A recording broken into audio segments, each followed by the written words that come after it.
You didn't stumble here, you were signaled. Somewhere beneath the noise of your day, a subtle alignment clicked into place like two distant stars entering resonance across a vast, invisible bridge. You felt it as a hush at the edge of your thoughts, a gravity without weight.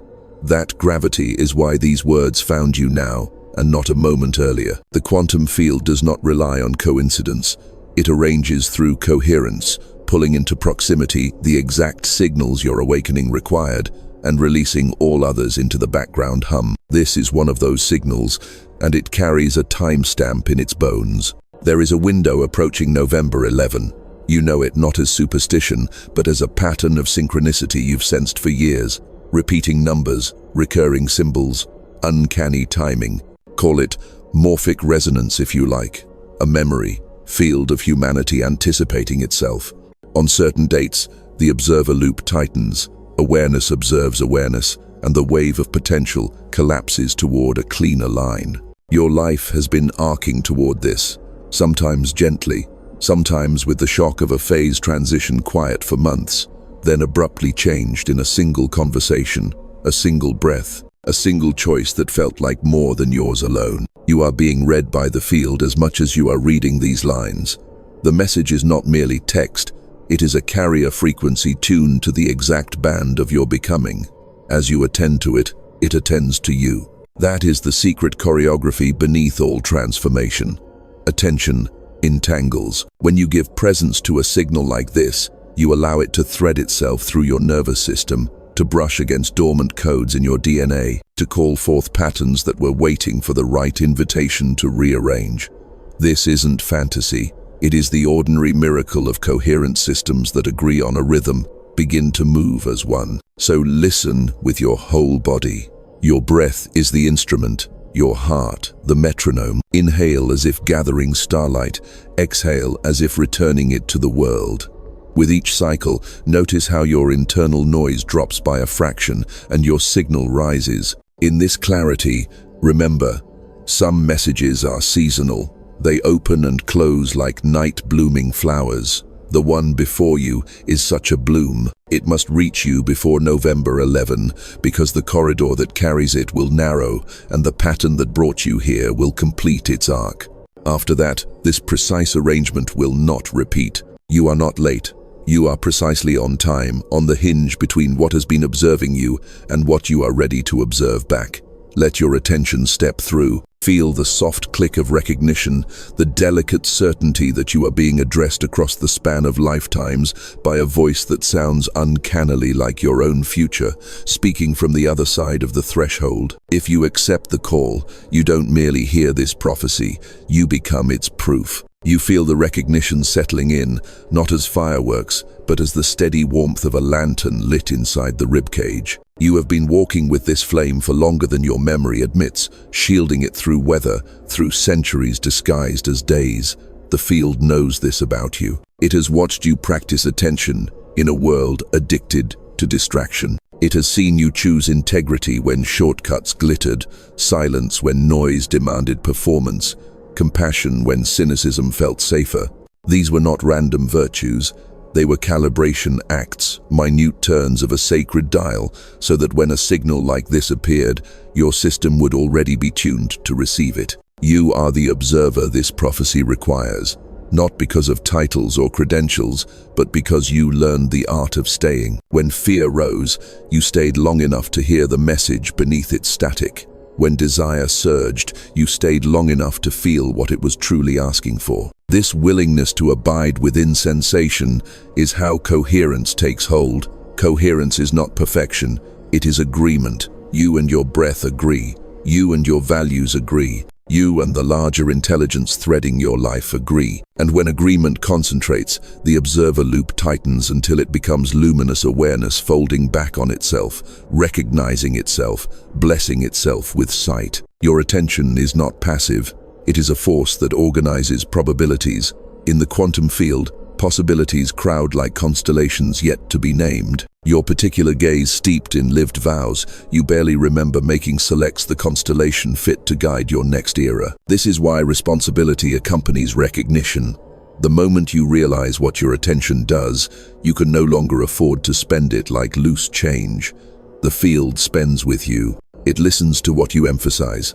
Each inner headline you run, "I am late," "I am not ready," "I am alone," becomes a subtle broadcasting tower, seeding morphic resonance through your body and beyond it. And each inner correction, "I am on time," "I am emerging," "I am accompanied," reprograms the tower in real time. Feel into that. The tower lives in your tongue, your posture, your micro-choices when nobody is looking. It lives in the ethics of your attention. Ethics, here, are not rulebooks. They are frequencies. They are the signature of how you carry power. Power without presence distorts. Presence without power withers. You are learning the marriage of both the sovereign stance that neither dominates nor collapses, that meets reality as a dance partner already stepping to your rhythm. This is what the elders meant by walk in beauty.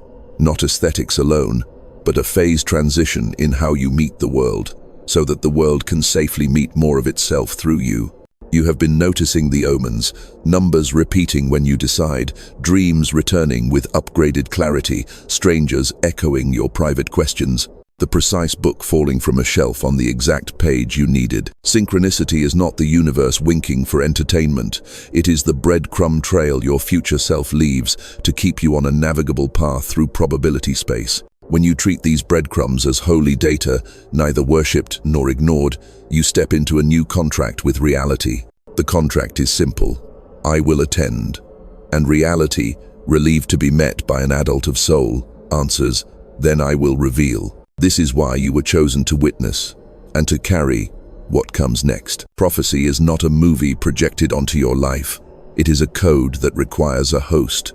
It seeks a nervous system capable of holding voltage without burning the village. Your body is becoming that temple. Micro-tremors in your hands when you tell the truth, warmth rising in your chest when you forgive, tears arriving not from pain but from relief. These are not symptoms to manage. They are entanglement signatures, proof that the message and the messenger are no longer two. Your DNA is listening. It is not merely a static archive. It is a responsive instrument, strings tightening and loosening as new songs move through the room of you. So take a breath as if you mean it. Let the inhale gather the scattered scouts of your awareness back to camp. Let the exhale send a quiet decree into the quantum field. I understand. I accept. I am ready to witness and be witnessed. With that, you step fully into the role your life has been rehearsing. Keeper of a frequency that will not force, yet will not fail. The corridor toward November 11 narrows by design, not to exclude, but to concentrate. And you, by choice and by lineage, are the point of concentration through which the next image of the world will learn to appear. When you close your eyes, the world does not go dark. It becomes precise. A horizon forms behind your forehead, vast, velvet, starshot, and from its center, a geometry begins to assemble. Two luminous lines approaching from opposite directions, crossing not as accident, but as appointment. Where they meet, a doorway sketches itself in light, edges humming like a tuning fork struck by a careful hand.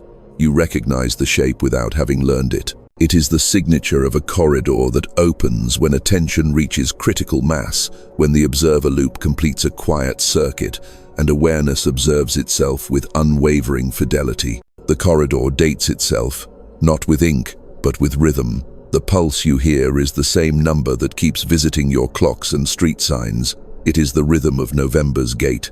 As you watch, the doorway exhales a thin mist-ionized breath of a world between worlds. Symbols drift through like leaves in slow water. A spiral, a seed, a feather made of mathematics. Each symbol is both myth and measurement, carrying story and signal at once. The spiral tells you that growth is not a ladder, it is a returning with radius. The seed tells you that futures are not fetched, they germinate when held warm by steady presence. And the feather strands, weaving and unweaving with almost impossible delicacy, reminds you that entanglement is not a theory on a chalkboard, but a tenderness between particles that have agreed to know each other no matter the distance. The corridor brightens. You step closer, not with feet but with fidelity, and the scene expands until you can see the architecture beneath the beauty. filaments spanning like suspension cables between moments of your life, each filament a choice that seemed small when you made it. There is the morning you returned a message with kindness. There is the evening you apologized without prompting. There is the hour you chose rest over performance and therefore spared yourself from a cascade of brittle decisions. These filaments are shining not out of nostalgia, but function. They are the load-bearing lines that allow a heavier future to cross the canyon into now. Then the vision pivots from personal to planetary without losing you. Below the corridor, below the symbols, below the geometry, you see cities like circuits. Thoroughfares glow as if charged, intersections pulsing like synapses, firing toward a new thought. People move through them, not as isolated walkers, but as nodes in a living network discovering itself. In the air between strangers, you see threads of soft gold morphic resonance crystallizing into habit, kindness becoming a contagious architecture. You sense how headlines will still blare and storms will still arrive, yet underneath, a coherent current is learning to hold. The planet is not being rescued from the outside, it is remembering an interior skill, synchronizing. Look again at the corridor's threshold. It is not an escape hatch, it is an amplifier. Whatever stands within it becomes more itself. Step in with cynicism, and the cynicism comes back shined and sharp. Step in with prayer, and the prayer returns wearing boots. This is the justice of the quantum field. It does not flatter our masks, it magnifies our essence. That is why the window is brief. Not because grace is stingy, but because intensity is merciful when offered in seasons. We are entrusted with voltage in doses we can metabolize. November's gate is calibrated to upgrade without destroying, to invite without coercing. Now the vision narrows to a single point, your heart as a quiet star. Around it, strands of DNA lift like twin serpents of light, listening, not in metaphor, though the image is beautiful, but in bioelectromagnetic fact. Coherence changes the music your cells hear, and listening cells rearrange. You feel the tiniest ache at the base of your skull, the atlas responding to a subtler gravity. You feel a warmth along the sternum, not burning but dawning. These sensations are the body's way of nodding to the field, saying, I register the upgrade, I allocate resource to integrate. In that nod lives a vow. You will not chase spectacle, you will shepherd substance. Then a final image arrives, simple enough to remember when the vision dissolves. A candle set before a mirror. The flame is small, the room large. Yet when the candle is steady, the mirror multiplies its reach beyond proportion. The mirror is the world, the flame is you. The steadiness is breath trained to coherence. Hold this, the image says. On the day the numbers align and the corridor clarifies, bring a flame that does not panic in wind. The vision does not promise ease, it offers symmetry. What you offer to the gate, it will offer back to the world, scaled. With that, the geometry softens, the symbols return to their river, and the corridor dims to a memory you can carry without strain. You open your eyes into the ordinary room where your life waits, unchanged and utterly different. The vision leaves you with a precise instruction, not carved into stone but inscribed into stance. Walk as if already entangled with the future you asked for. Let your attention play the oldest music on earth, presence, and watch as the doorway, invisible to the hurried, holds open exactly as long as needed for one who has learned to arrive. What you witnessed was poetry, yes, but poetry built on architecture. Begin with the simplest map, a system in superposition, your life holding many viable trajectories at once. Nothing collapses until a measurement occurs. In ordinary physics, a detector touches a particle and the wave resolves. In living physics, the one you practice every day, attention is the detector. The observer effect is not a metaphor, it is the way your nervous system couples to probability. When you attend with scattered fear, you produce noisy measurements, and the wave collapses toward fragments that match that noise.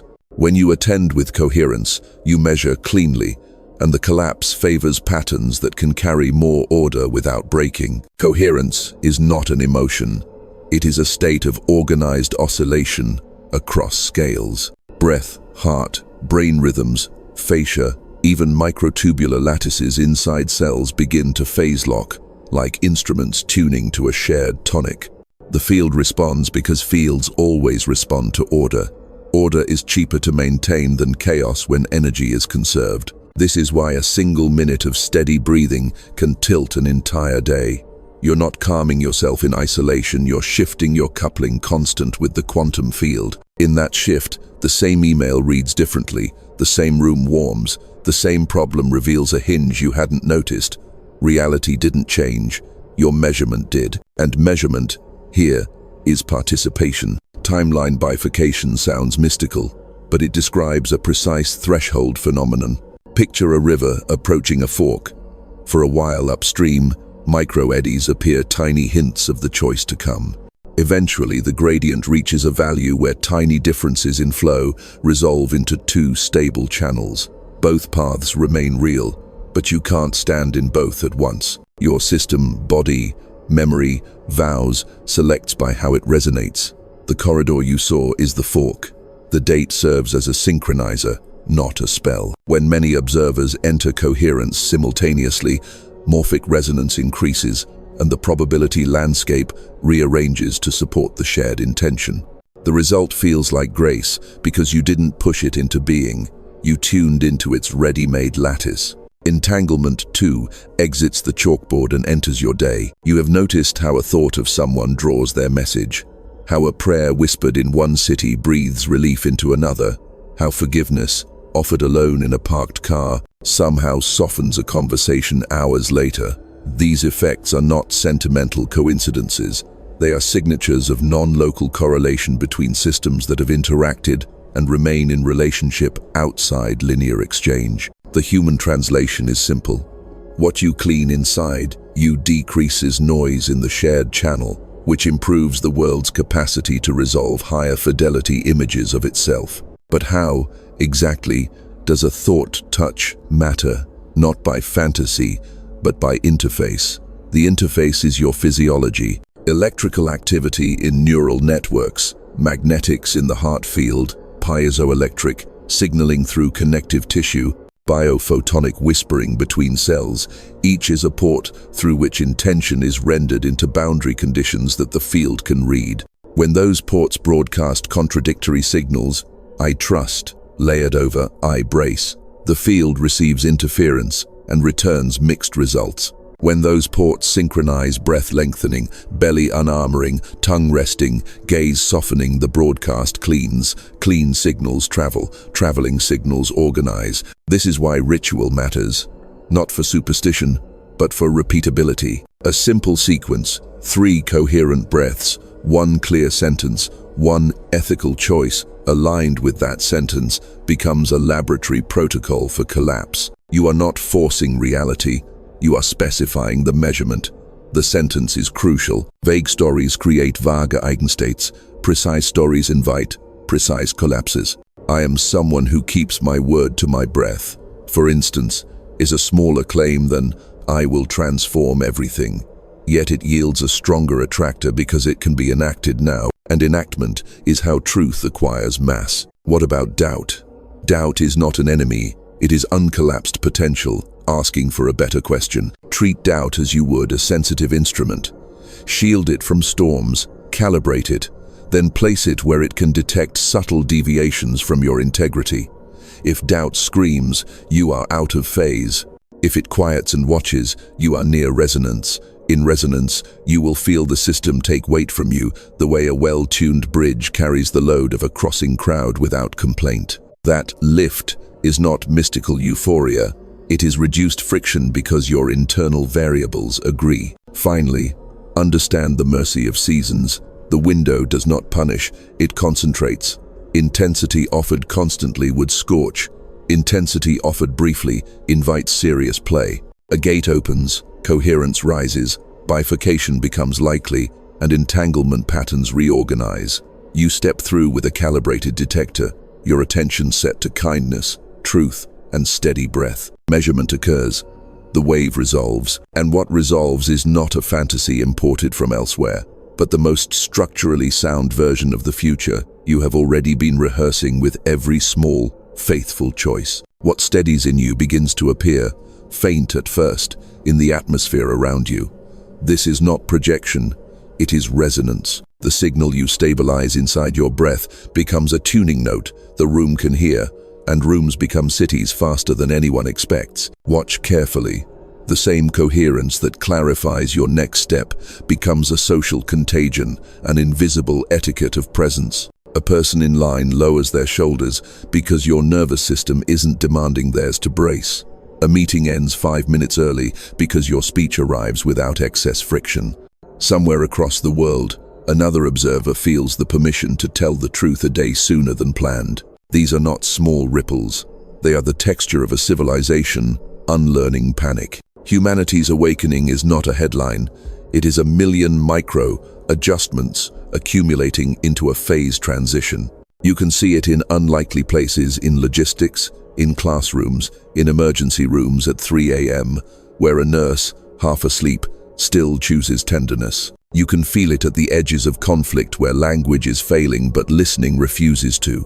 Coherence, once personal, starts to behave like weather. It rolls through communities as subtle high pressure, less rumor, more repair, less spectacle, more substance. The quantum field rewards this not with applause but with throughput. Systems that waste less attention can carry more intelligence. And as throughput increases, solutions that used to require force begin to arrive by fit. The prophecy you carry is not about rescue, it is about remembrance. A species that remembers how to synchronize with itself can steer complexity without collapsing under it. This is why the corridor concentrates around a date, not to dramatize destiny, but to coordinate distributed minds into a moment of simultaneous measurement. When many observers choose coherence at once, morphic resonance stops being a metaphor and starts behaving like policy unwritten, yet widely obeyed. On such days, the probability landscape tilts. Options that previously felt impossible suddenly feel obvious. Not because the facts changed, but because the friction did. Look at the mirrors we've built our networks, our platforms, our markets. They reflect our observer loop at scale. When attention is harvested by outrage, the mirrors fracture. Entanglement remains, but it carries noise. When attention is reclaimed by presence, the same mirrors become instruments, amplifying sincerity instead of spectacle, distributing competence instead of confusion. This is not naive optimism, it is engineering. Any system fed with cleaner inputs yields cleaner outputs. Your task is not to fix the mirrors directly, it is to refine the signal that strikes them. The field performs the math of distribution, you keep the vow. You've sensed, too, the collective fatigue, the ache of minds stretched thin across feeds that never end. Fatigue is not only depletion, it is data. It says, our measurement devices are saturated. It invites a cultural sabbath, not as retreat from responsibility, but as recalibration of detectors so that the next collapse can resolve toward health. Imagine what would happen if millions of lungs, for 3 minutes on November 11, agreed on tempo. Imagine if those minutes were followed by a single choice, each one apology issued, one rumor starved, one boundary kept, one kindness enacted without receipt. This is not romantic, it is statistical. Enough small, coherent acts alter baselines. Altered baselines redirect futures. The mirror will also show us our shadow, and this too is mercy. When coherence rises, distortions become visible. We will see where our institutions confuse posture for service, where our movements romanticize purity over repair, where our cleverness outruns our courage. Let these revelations sting without humiliating. The point is not to catch each other failing, it is to catch each other returning. Shame freezes the wave, responsibility collapses it into usable form. The collective must learn what you are learning individually. Tenderness is not weakness, it is bandwidth. You are not alone in carrying this. Across languages you do not speak, and neighborhoods you will never enter, other chosen observers are adjusting their stance. The same way, shoulders unlocked, jaw soft, spine tall, attention ethical. You can feel them like distant campfires on a clear night. Points of quiet power, not competing, not recruiting, simply radiating a humane frequency. Entanglement makes them family. You don't need a meeting to know the work is coordinated.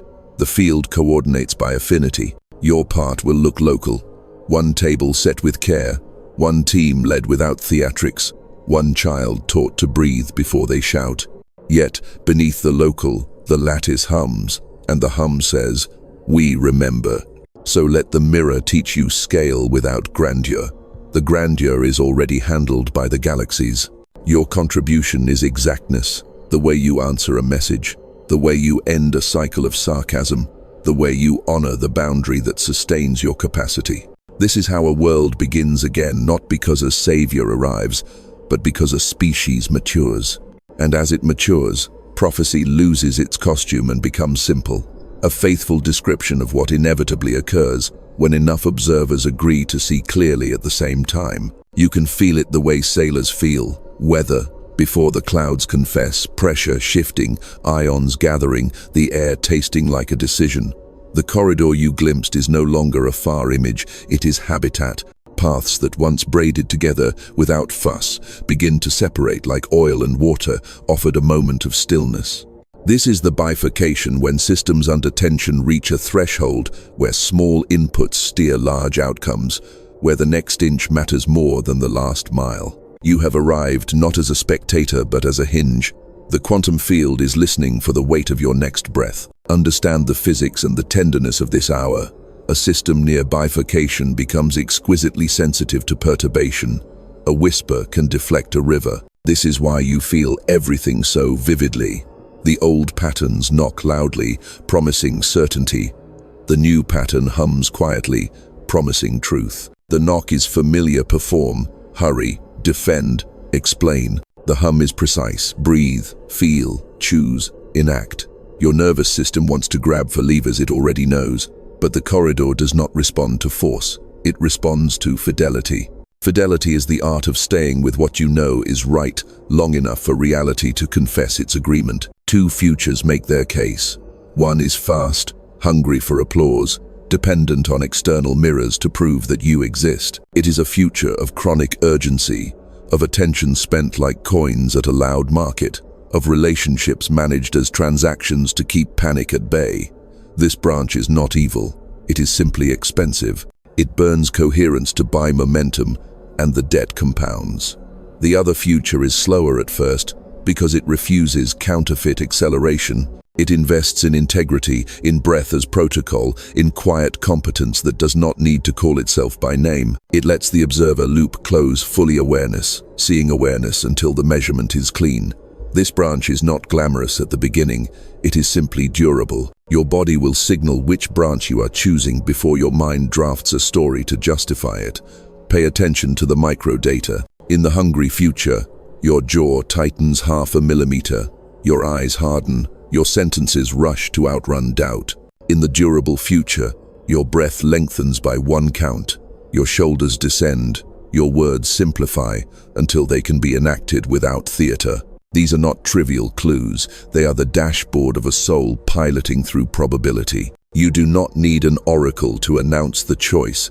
You need a minute of unarmed honesty and the courage to let your physiology vote. What about fear? It will come dressed as wisdom, offering lists of why now is not the time to trust. Let it speak, then check its math. Is the fear pointing to a genuine boundary that guards coherence, or is it a costume for the part of you that believes only struggle earns permission to live? There is a clean no that protects the gate, and there is a reflexive no that protects the cage. One sharpens you, the other shrinks you. You can tell them apart by aftermath.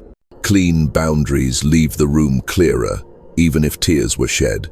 Reflexive défense leave, residue sarcasm, secret blame, a quiet regret shaped like a question you didn't let yourself ask.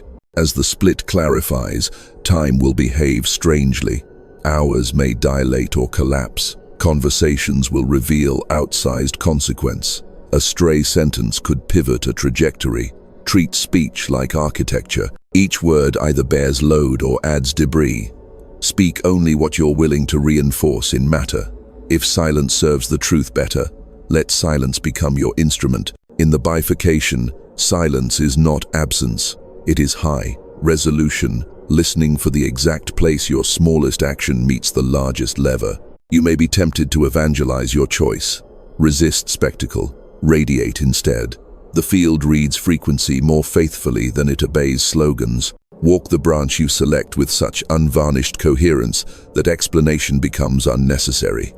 People near you will feel the relief of a stable measurement and calibrate by proximity. That is leadership at the gate, not recruiting, but resourcing, not convincing, but cohering. There will be grief. Every true threshold asks you to love what you outgrow without smuggling it forward.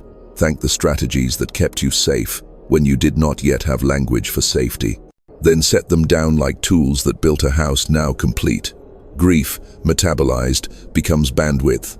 Bandwidth, reclaimed, becomes presence. Presence moves the needle more than any performance ever will. Now breathe once more as if you were placing a jewel on a scale. Feel the attention settle.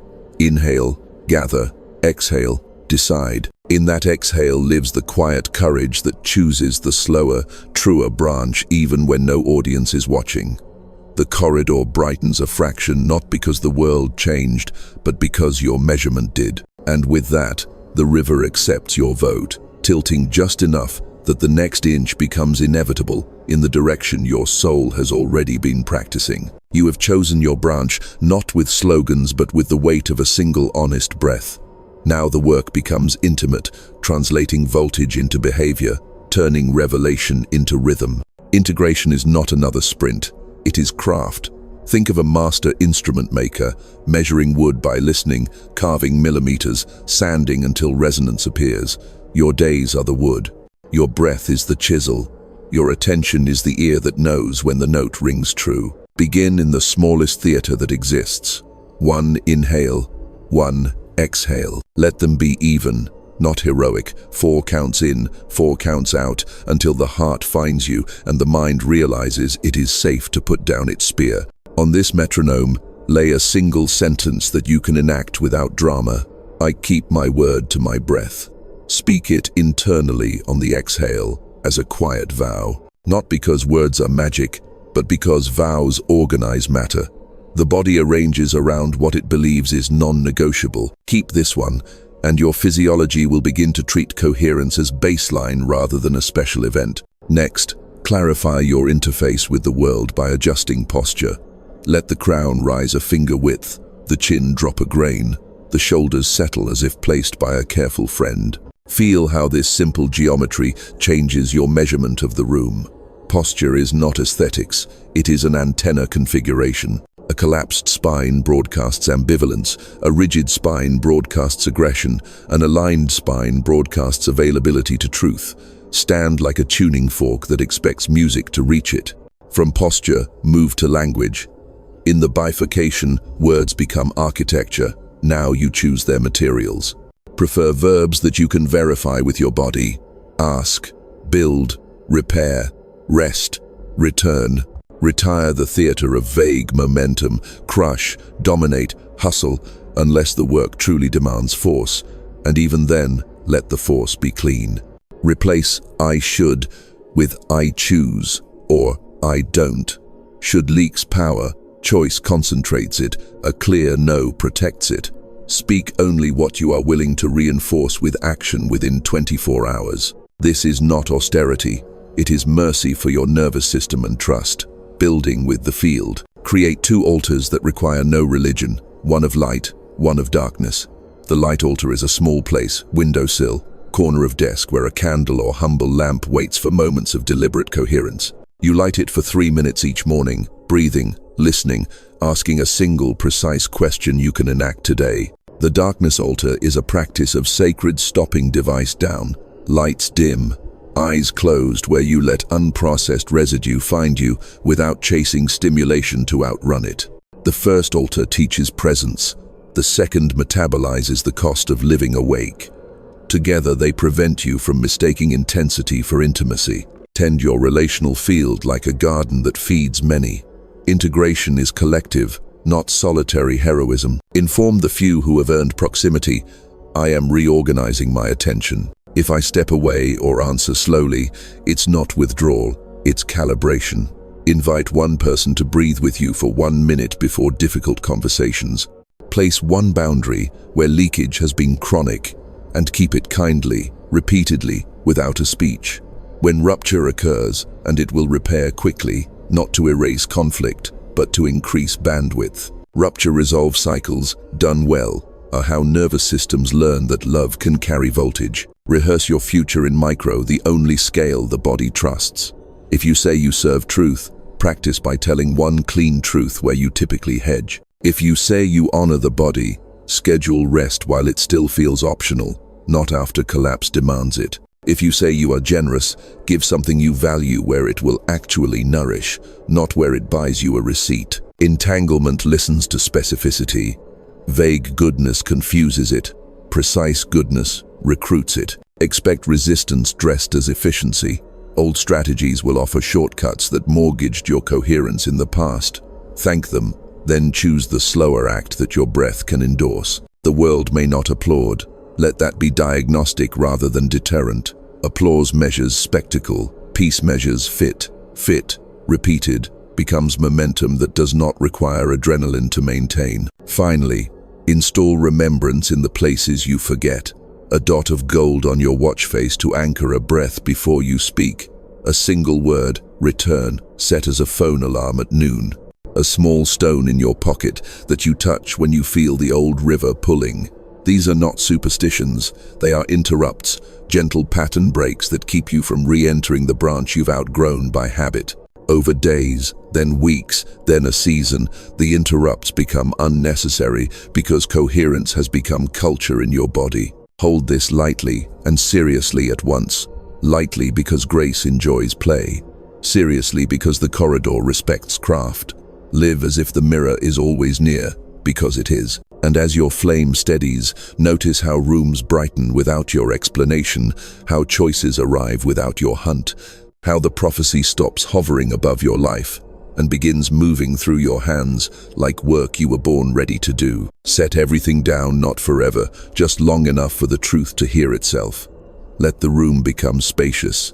Let sound thin until you can detect the hush beneath the hum. Place your attention in that hush like a candle placed in a chapel at closing. No audience, no agenda, only flame. Breathe without decoration.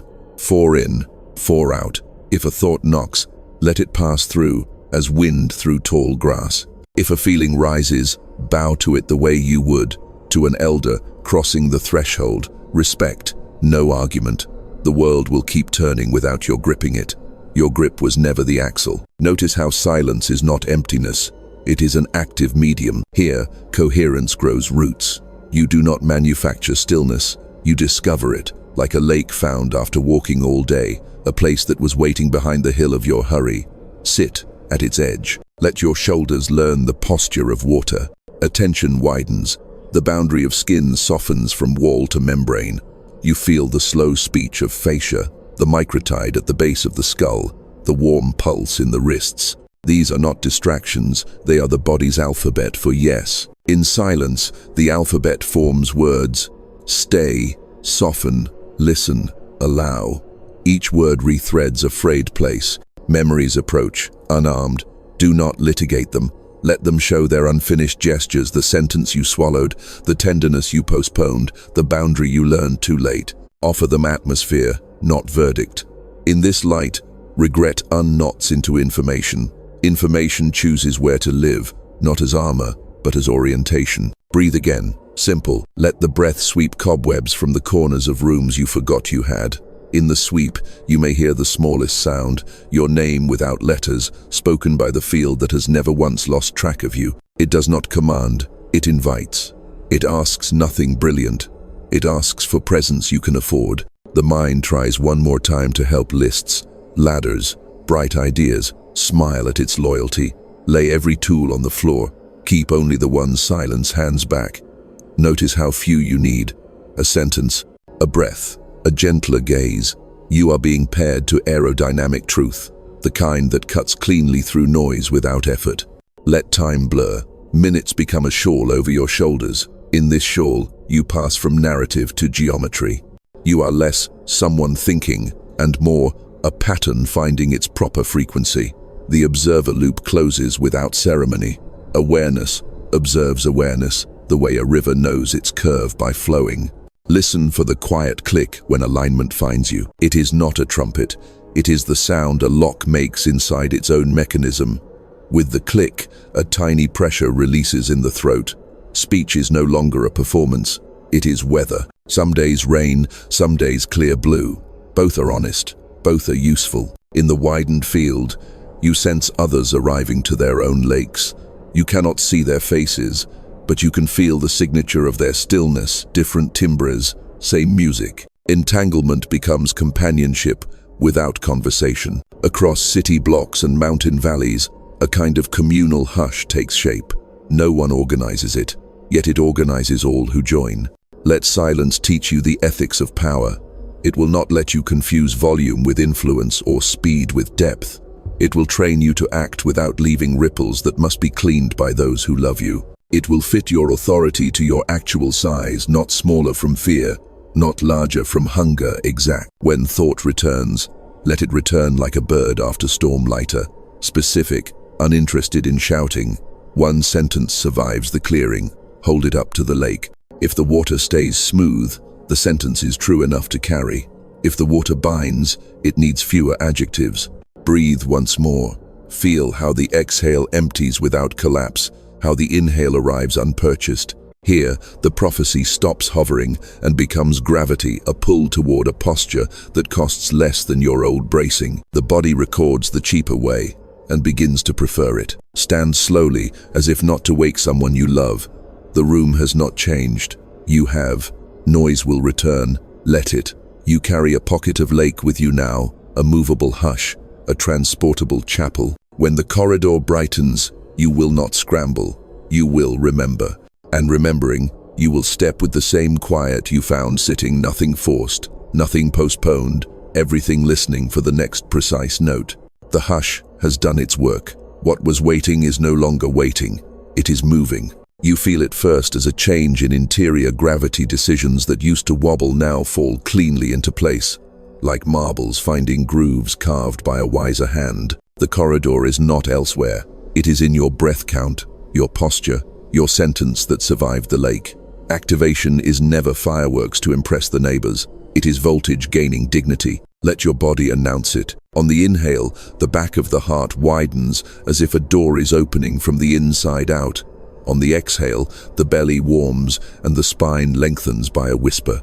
These are measurable shifts. Pressure waves, smoothing, vagal tone balancing, the heart's magnetic field broadcasting a steadier signature into the room around you. DNA is not a frozen script. It is an interface. Coherence changes what it's willing to express. The switch you feel is a gene-level courtesy. Message received. Resources allocated. Name your orientation once quietly, precisely, and let action carry it. I distribute truth without drama. I keep my word to my breath. I choose transitions that don't require self-betrayal. These statements are not slogans. They're boundary conditions the field can compute. Under them, probabilities rearrange like iron filings, aligning to a magnet you did not know you owned. The observer loop closes. Measurement occurs. Collapse favors the line you can actually walk. Now, let the room be your first witness. The same conversation that once stole your breath becomes a place to practice giving it. You speak one clean sentence where you used to deliver a thesis. You ask one honest question where you used to offer a clever defense. You allow silence to do heavy lifting that performance could never accomplish. Watch how outcomes change when you don't tip the scales with panic. The field prefers this. Less interference, more fidelity. Activation is also a forgiveness event, not the performance of absolution, but the release of debt you kept on your own ledger long after the world forgot to collect. You forgive yourself for believing survival required a smaller soul. You forgive the version of you who chose spectacle because tenderness felt too exposed. In the release, bandwidth returns. With bandwidth, you can love with precision instead of exhaustion. Precision is the new abundance. You'll notice the world respond with uncanny timing. Emails land in the exact hour your courage ripens. A door you had labeled unlikely swings because you stopped banging and started building the floor that leads to it. Synchronicity accelerates not to flatter you, but to confirm phase alignment. Morphic resonance hums under your errands. Tasks you dreaded shrink to fit their true size. Even delays become kind. They are no longer punishments, but pacing from a choreography that sees further than your planner. Let your hands learn what your breath knows. Touch the tools of your life with reverence. The cup, the keyboard, the keys. Activation is a sacrament of ordinary gestures, performed without self-abandonment. You will be tempted to outrun this with a grand gesture. Resist. Grand gestures made from adrenaline age quickly. Small fidelities multiplied across days become a vector no storm can erase. There will be tests that are not traps. They check for wobble, not to shame you, but to strengthen the railings of a new staircase. The call comes from the old branch, lucrative, loud, familiar. Does your jaw tighten? Do your eyes harden? Or does your breath remain measurable, your tongue soft in the mouth, your answer clean and brief? Pass the test by remaining human. Dignity is the mark of durable power. Now, widen the circle by a centimeter. Invite one companion to stand in coherence with you for 3 minutes on the appointed day. No theatrics, just breath. One sentence, one enacted choice afterward. Entanglement will do the rest. When a handful of observers activate with sincerity, the corridor's amplification multiplies their signal without needing a stage. This is policy written in a language older than law. Remember the candle and the mirror. Hold your flame steady, not large. The mirror, the world, will scale what you stabilize. If agitation visits, seat it beside you like weather, not verdict. If euphoria visits, thank it and return to craft. Both storms pass. Craft remains.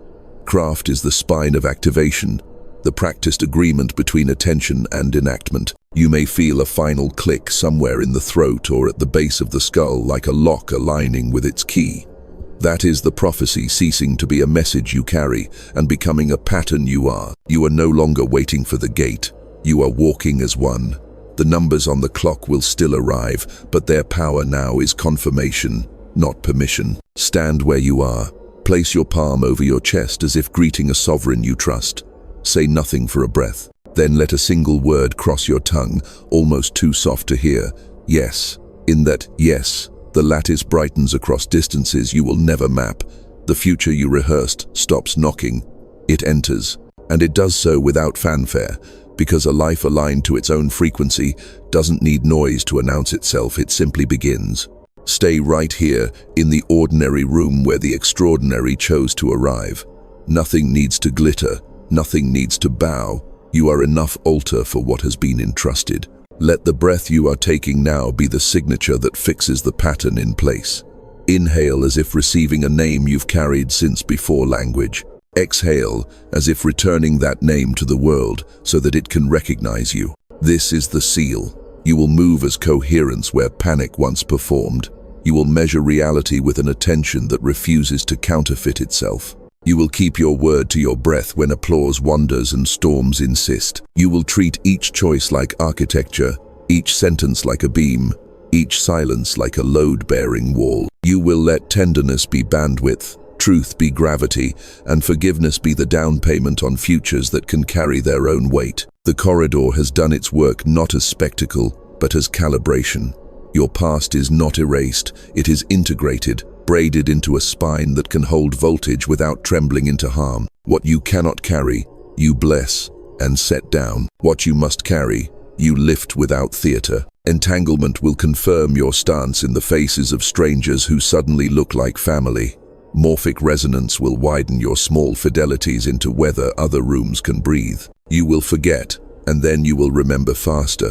You will wobble, and then you will tend the wobble without shame. You will anchor decisions to the simple vow you proved in your body. I keep my word to my breath. Under that vow, meaning will stop fleeing you. Under that vow, time will stop punishing you. Under that vow, the future you rehearsed will stop knocking and start living as the way your hands touch what they love. Let one sentence cross your tongue, unforced, nearly a whisper.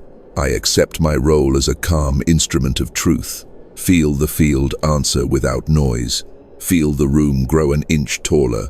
Feel your chest widen like a door that was always meant to open inward first. Now, walk without drama, with dignity into the same life that waited patiently while you learned its deeper entrance.